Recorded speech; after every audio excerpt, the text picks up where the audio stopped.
pagtitipid kasi, hindi kasi pag naghanap buhay ka, dapat mas malaki yung tinatabi mo kaysa ginagastos mo. Huwag kang gagastos na higit sa kinikita. Yun lagi ko sinasabi, kahit sa mga kasamaan ko dito.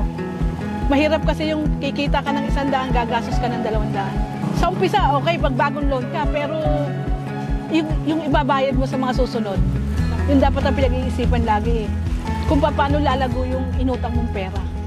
Ako si Raquel Jose, member ng K-Co-op. Ang edad ko ay 53 years old. 18 years na akong member. Ang negosyo ko ay sari-sari store, house rental, tsaka babuyan, van rental, bigasan. Nagsimula po ako nung sari-sari store na hindi wholesale and retail kasi ang paninda ko lang noon, ilang piraso tsaka wala akong mga kasama sa hanap buhay. Ang tinda ko lang noon ano lang yun ilang piraso lang. Nangungupahan pa ako ng tindahan. At the same time, may alaga rin kaming baboy na ilang peraso.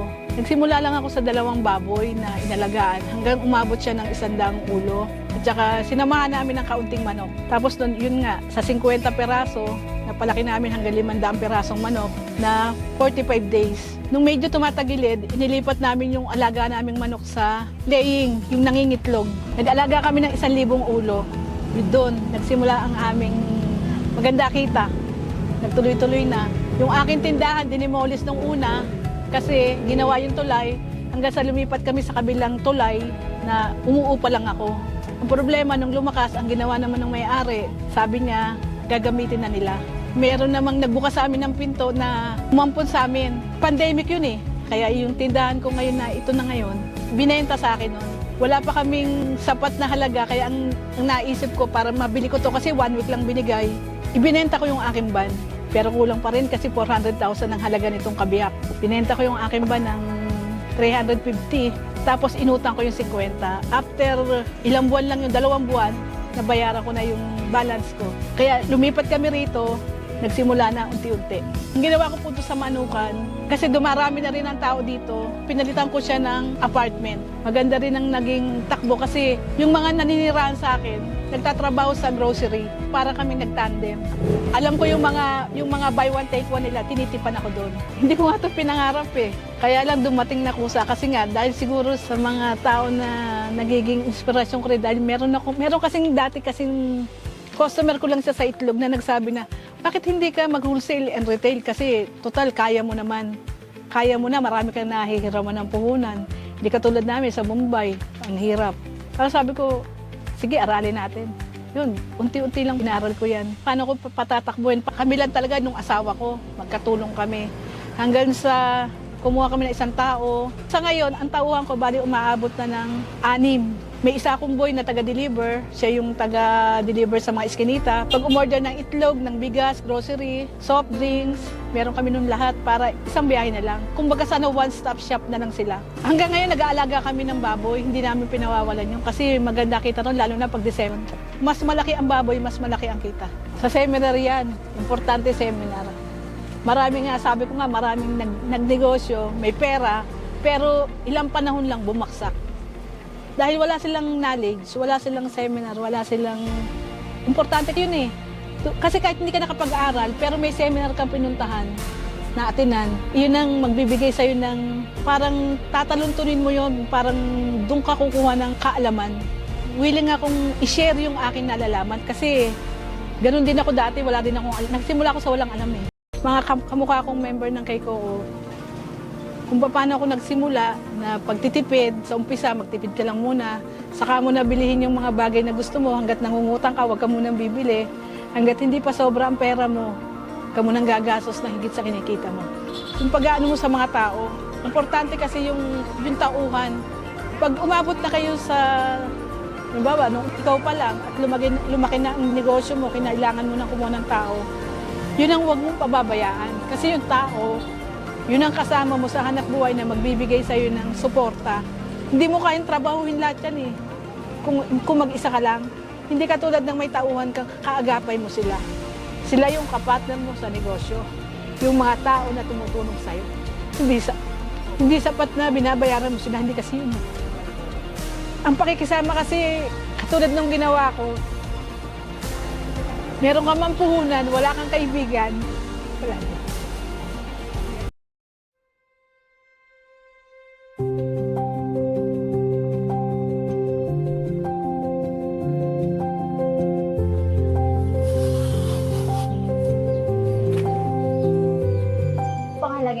negosyo namin sa lipunan natin. Kasi tipin mo, basura na yan, napapakanabangan. Sa pagiging micro-entrepreneur, kailangan matinding na tiyaga, masipag, saka madiskarte.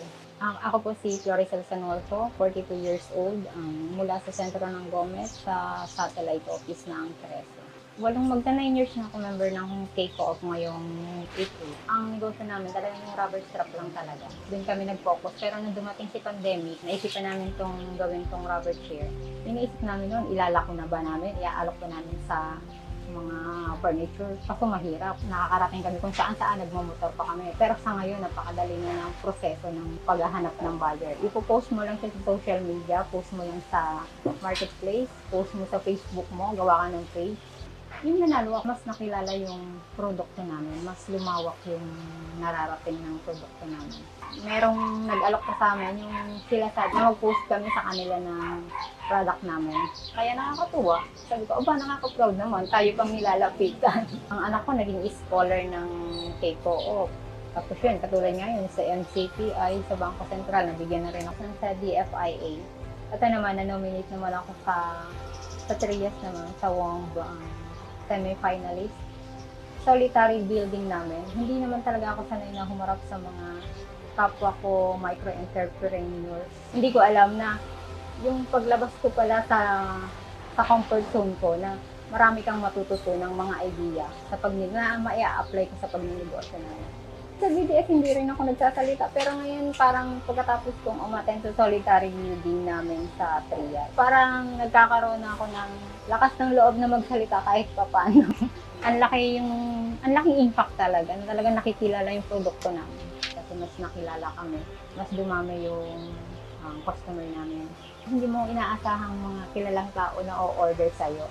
Na tapos makikita nila yung produkto mo, tapos yung bilib na bilib sila sa gawa nyo. Mas naiinganyo pa kami gumawa ng ibang produkto na mas mapapabilib pa sila sa produkto namin. Talaga yung negosyo namin sa lipunan natin. Kasi sipin mo, basura na yan, napapakanabangan. Imbis na sunugin nila, itapon nila pakalat-kalat dyan, nakakasira pa ng kalikasan natin. Sa pagiging micro-entrepreneur, kailangan matinding na tiyaga, masipag, saka madiskarte. Kasi dito sa gulong namin, wala kang itapon yan, walang sayang yan, lahat yan napapakinabangan. Ultimo scrap, ultimo basura, napapakinabangan namin. As well, and greening the business, how can female entrepreneurship help to that, contribute to that? Women as entrepreneur can contribute to the environment through green businesses. Imagine, if waste materials like scrap tires are burned or thrown away. As a woman entrepreneur, I find a way to make scrap tires useful. I have 16 years experience in making various products using scrap tires. You must be resourceful, creative, and diligent. For a mother like me, it is possible to juggle being a mother and a woman entrepreneur. Green businesses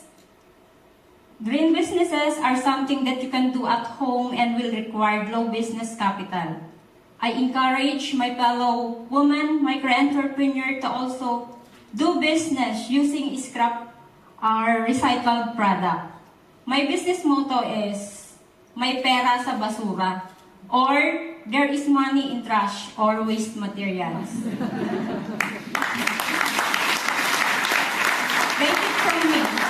Take it from me. I am earning income while helping the environment. Thank you. Thank you very much.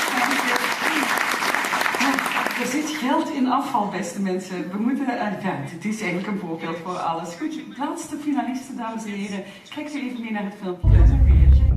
Wie is de winnaar van de Women Award Zuid 2023? Daisy en Floricel, dames en heren. Komen jullie maar naar voren. Kies van voren. Mag je nog vragen?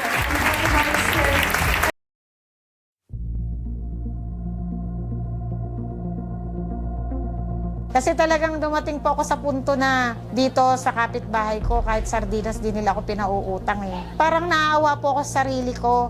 Sabi ko, ayoko ng ganun. Kailangan baguhin ko yung buhay ko. Ayokong maranasan ng mga anak ko yung dinanas ko. Ako po si Rosana Santos, 51 years old. 14 na taon na po akong miyembro ng K-Co-op. Mula po sa pagiging mahango, reseller lang ng ibang manufacturer. Kami na po ngayon ang manufacturer mismo. Kami na po ang gumagawa ng mga produkto na tinitinda.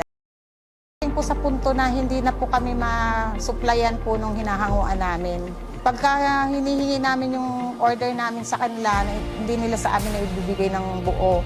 Madalas kulang, o kaya naman minsan out of stock. So doon po kami nagkaroon ng isipan na gumawa ng sarili naming produkto. Nag-start po kami sa tocino hanggang sa gumawa na rin pa kami ng skinless. Tapos sumunod na po na sa skinless, embutido ang sinunod namin. Gumawa na rin po kami ng corned beef. Yun po yung pagkakasunod-sunod. Hanggang po sa dumami na po yung product line namin. Kasi pagka naghahanap po ng customer, wala kayong ganito. Ayun, ganun. Doon po nag-uumpisa sa pangangailangan po ng customer. Sabihin nila, gumawa ka ng ganito. Ayun, parang na-challenge po kami na gumawa. Hanggang sa, yun po, marami na kaming ng kasama. Noon na po nag-umpisa yun, kumuha po kami ng isang kasama. So, mula po noon, yun hanggang sa dumami na po yung aming Bali, na po kami, 8, mga trabahador po. Pero po yung tindera namin sa palengke. May pwesto po kami sa palengke. Simula po nung nag-umpisa kami, bali ang una po naming napundar is yung nag-umpisa po kami sa isang freezer. Tapos eventually po dumami siya. Sa ngayon po parang 10 po yata yung freezer pong malalaki. Tapos nag-umpisa po kami sa isang stuffer, food stuffer, hanggang sa maging 2 na po siya. Mga slicer, mixer, na kompleto po namin para mas mapadali po yung production. Tapos nakapag po kami ng L300. Tapos problema din po namin garahe. Nakapagpundar po kami ng isang place para sa garahe namin kasi hindi naman po talaga pwede dun sa bahay namin, looban po kasi. Nga po, naka-acquire ako ng isang bahay para garahe. Tapos ito nga pong lugar na to. Tapos may isa pa akong lote doon sa Pasilyo 1 rin, bahay. At yung pinaka-latest po yung sa harap namin, na-acquire ko na rin po. Opo. Bali, ang anak ko po is 4. Yung 2 po, mga na po sila, nag-work na po sila. Bali, ang nasa akin na lang po yung 2 babae. Yung nagtapos po, 2 lalaki. Yung panganay po, isa na po siya ngayong civil engineer. Nag-graduate po siya ng civil engineering sa UP Diliman. Tapos yung pangalawa ko po is graduate po ng business entrepreneurship sa University of Caloocan sa UCC. As yung pangatlo po, yun po, second year college ng po ang course niya, IT. At yung bunso po ay grade 4. Para po sa mga kapwa ko pong membro ng K-Co-op, ang masasabi ko lang po is sipag lang po, sipag, diskarte sa buhay. Siyempre, kailangan unahin po natin yung nasa taas. At higit sa lahat, ibigay po natin yung para sa kanya, ang para sa simbahan. Huwag po tayong makakalimot. Kasi ang lahat po ng ito ay nanggaling sa kanya. Siya po ang nag-provide. Kaya yung lahat po ng dapat natin na ibigay sa kanila, ibigay natin. Huwag kalilimutan, tuwing linggo, magsisimba. Sabi nga, unahin daw ang kingdom ng Panginoon at lahat po ay susunod.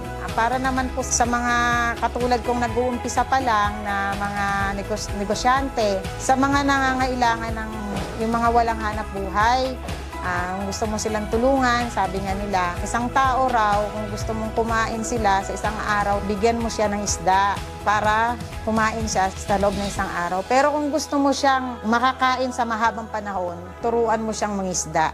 Yun po yung maipapayo ko sa kanila.